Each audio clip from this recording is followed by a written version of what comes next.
All right, so this is a video on some extra practice problems in sections 1.1 and 1.2. We've got six extra problem solving type questions that might be helpful when you're doing your homework. So number one, I wrote 5 different numbers on 5 cards. The sum of the numbers is 15. What numbers did I put on the card? So we talked about this in the last video, but sum means to add. So if we add up the numbers, we get 15. Anytime I'm trying to do a question like this, I start by just guessing and checking. The sum is not that big, so I don't think it should take that long. And in this one, so if I just put a line for the 5 numbers, I could start with 0. So 0, 1, 2, 3, 4. So that's one possibility. If we add those all up to see what our sum is, we end up getting 10. Okay, so that doesn't work. Okay, now let's try a different 5-digit number. So maybe 1, 2, 3, 4, and 5. Okay, that's another option. So let's add those up. And we end up getting 15. So that works. So our number is 1, 2, 3, 4, and 5. And it doesn't always go that quickly. Sometimes guess and check can take a lot longer, but I think, it usually for a problem like this will be a good strategy. Okay, so number 2, different type of problem. Sam said that when he opened his book, the product of the page numbers of the 2 facing pages was 7,007. Without performing any calculations, proved that he was wrong. So this is one, I would stop the video and try it on your own first. Think about what the page numbers look like when you open a book. The strategy that I might try with this one, since this number is rather large, is think about solving a simpler problem. So that was one of our strategies we talked about last time. So forget the 7,000 number, but just think about what happens when you open a book. So I'm just going to draw a picture of a book here. So let's say we open our book and what could be the page number? So maybe this page is 1 and that page is 2. If you multiply 1 and 2, you end up getting 2. So I'm just going to write down product. Okay. What are some other options for page numbers? We could have 2 and 3. Okay, has a product of 6. Maybe 3 and 4. So 3 times 4 is 12. 5 and 6. So 5 times 6 is 30. Start to look at these products, and where it says without performing any calculations, it's basically saying, without trying to get 7,007, so it's okay that we did these calculations down here. How could we show that that's just not a reasonable product? Let's pick some bigger page numbers. So maybe 70 times 71. If we multiply those, we get 4,970. So at this point, do you notice anything about the products? So regardless of the page numbers, look at the types of numbers that the products are. So 2, 6, 12, 30, 4,970. These are all even numbers. So the products are all even numbers. Okay. Now, does this prove that every single time it's going to be even? No. I mean, technically, like in the last video, we talked about how it's useful to use X to show, that you'll always get an even answer. But just based on these, just based on this process right here, I think we can conclude enough that that it's not possible for 2 page numbers to have a product of 7,007. And if you wanted to use your calculator to try to get close to 7,007, just to kind of prove that to yourself, I think that would be definitely a reasonable thing to do. Okay, so let's look at 3. So pick any 2 consecutive numbers. So let's break this apart. So consecutive just means in order. So that means like 1 and 2, 2 and 3, 5 and 6, 20 and 11. And then we've got some directions here. So I'm just going to write down, I'm going to pick 2 consecutive numbers. I'm going to say 2 and 3. I'm going to add them. So 2 and 3 is 5. And then I'm going to add 9 to that sum. I get 14. Then divide it by 2, and then I get 7. Okay, and then I'm going to subtract the smaller of the 2 original numbers. So the smaller one is 2, so I'm going to say minus 2, and I end up getting 5. What did you get? I get 5. Okay, repeat this process with 2 other consecutive numbers.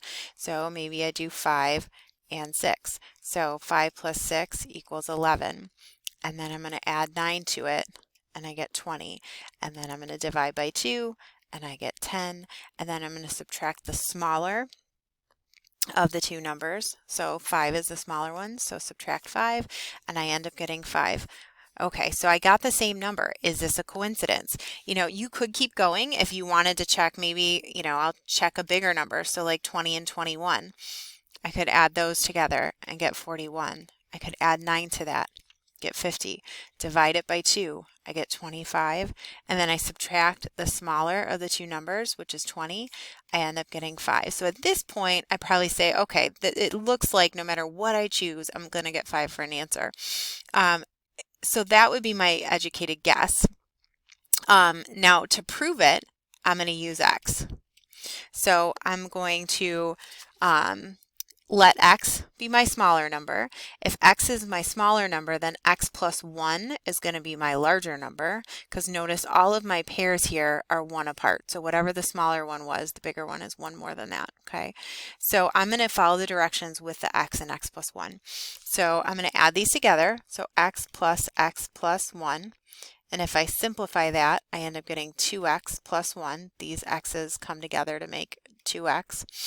And then the next step is to add 9 to that sum. So if we add 9 to that, we end up getting 2x plus 10. We always add like terms, so the 1 and the 9 come together. And then I divide by 2. Now this is the part you got to be careful, because one mistake I see happen all the time is people say, oh, I'll just divide that by 2, and it's an entire expression, so you have to divide the entire thing by 2. You can either write it like that, or you can do it separately. Sometimes that's nice, so you don't forget to divide each term. So 2 divided by 2 is 1, so we get 1x plus 10 divided by 2 is 5. And then we subtract the smaller, the original numbers, so that would be x. So I'm going to take away x. That goes away, and I'm left with 5. So this is proof that we will always get 5 following those steps, no matter what numbers we start with. Okay, so number 4, we've done quite a few of these before. I'm going to actually just write this down here a little bit bigger so I have room. So 4, 9, 17. Using centimeter paper or grid paper is also a really good idea with these, because then it can really help you organize your numbers. Okay, so I'm going to try to find the pattern. I see it's increasing. It doesn't look like it's increasing astronomically fast, so I'm just going to try adding and see if that works. It doesn't look like it's multiplying to me, but we'll see.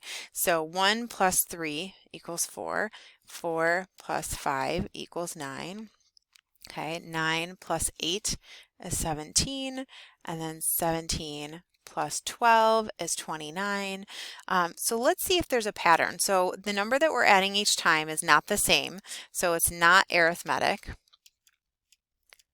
And we're not multiplying, so we can say it's not geometric either. Okay, at this point, I'm going to look at what we call the second difference. What's the difference between, you know, that first level of differences? So going from 3 to 5, I'm adding 2.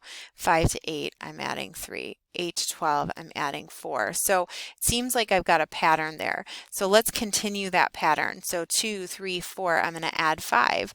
So 12 plus 5 is 17.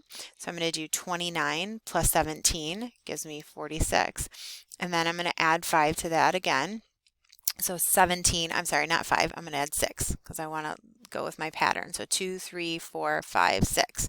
So 17 and 6 is 23. So 46 and 23 is 69.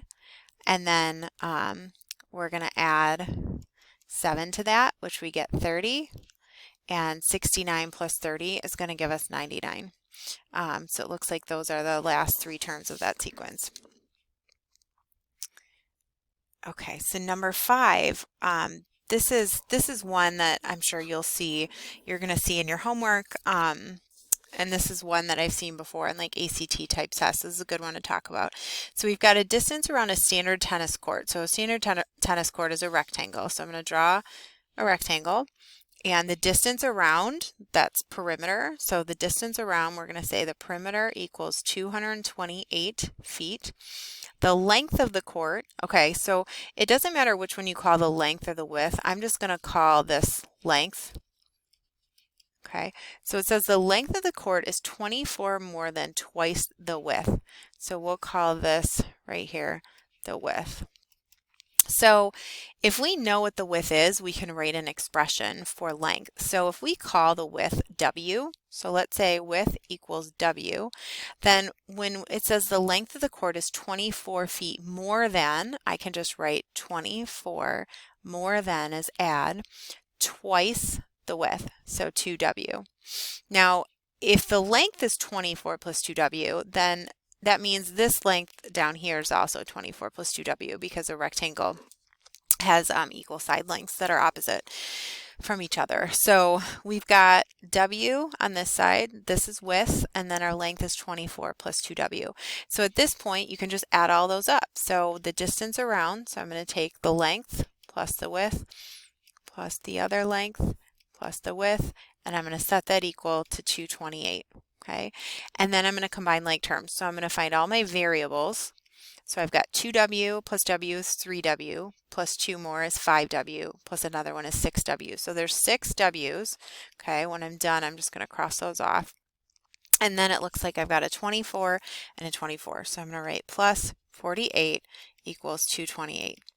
And then I want to get W by itself, so I'm going to take away 48 from both sides. I'm going to come over here. So 6W is equal to 180. And then to get W by itself, since we're multiplying by 6, I'm going to divide both sides by 6, and I get W equals 30. And then at this point, I would ask yourself, you know, always don't forget to look back. So substitute the 30 in and make sure it makes sense. So I'm just going to draw a new rectangle here. So if this is 30, and this is 30, and then we can do 24 plus 2 times 30 and see if that makes sense.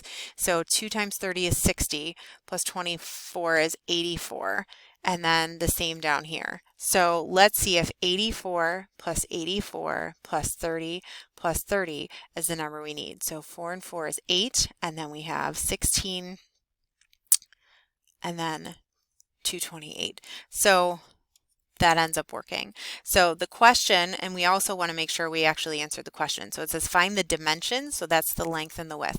So the width is 30, and then we found over here by substituting that the length is 84. Now, if you're not a fan of algebra, you don't have to do it with algebra. So another option here, and I'm just gonna, if you need to write this down, you could pause the video right now and write it down. I'm gonna erase this. And I'm just going to show you, I'm not going to go through the whole process, but I'll show you how you could set this up using guess and check. Okay, so if we have our perimeter here, and we know that the perimeter altogether needs to be 228, go ahead and just pick a width and pick a length, and then test out the perimeter to see where you're at. Okay, so let's say the width is, I don't know, I might pick 10. That's a nice easy number. If the length is 24 more than twice the width, so if I do 10 times 2, that's twice the width, and then 24 more than that, I get 44. So that's 44 and that's 44. And then I could find the perimeter. So I add all those up, okay? So I've got 8, I got 108. So if the width is 10 and the length is 44, then the perimeter is 108. I can, just based on the fact this perimeter, it's too small, I want to get bigger. So at that point, then I would guess a little bit bigger of a width. So maybe I do 20, maybe I do 25. Eventually, you know, you're going to get to the point where you know that it's around 30. And then if you try 30, you'll see that 30 and 84 end up giving you the perimeter you need. So that is totally fine way to do it if the algebra, you know, isn't your favorite way to do it. All right, so the last one, number 6. So it says think of a number. So this is a similar one to the one we did on the last page, number 3. So we're going to think of a number. I'm just going to make up, let's say 30. I'm going to add 10 to that number, get 40. I multiply by 4, I get 160. I add 200, so I'm at 360. And then I divide by 4, I'm left with 90, and then subtract the original number, which is 30, I end up getting 60. So you could try that again, okay? We could also jump right to doing it with x to make sure that that's what we're going to get. So if we say x is our number, then we add 10, we write that x plus 10. Then if we multiply that by 4, make sure to use parentheses. So both of those terms get multiplied by 4. So it's 4x plus 40. Okay, then if we add 200, we always want to add like terms. So the 200 is going to combine with that 40 since those are both numbers. So we get 240 there. And then divide by 4. Remember, like when we did the last one, you want to divide both of these terms by 4. So 4 divided by 4 is 1. So 1x plus 24 divided by 4 is a 6, and then we've got that 0 tacked on. Whoop, not 600, 60. And then last but not least, we're going to subtract our original number, which is x. So if I take away x, we want to combine like terms. So x minus x is 0, and we end up getting 60. So we will always get 60, no matter what number you start with. All right, so hope that helps.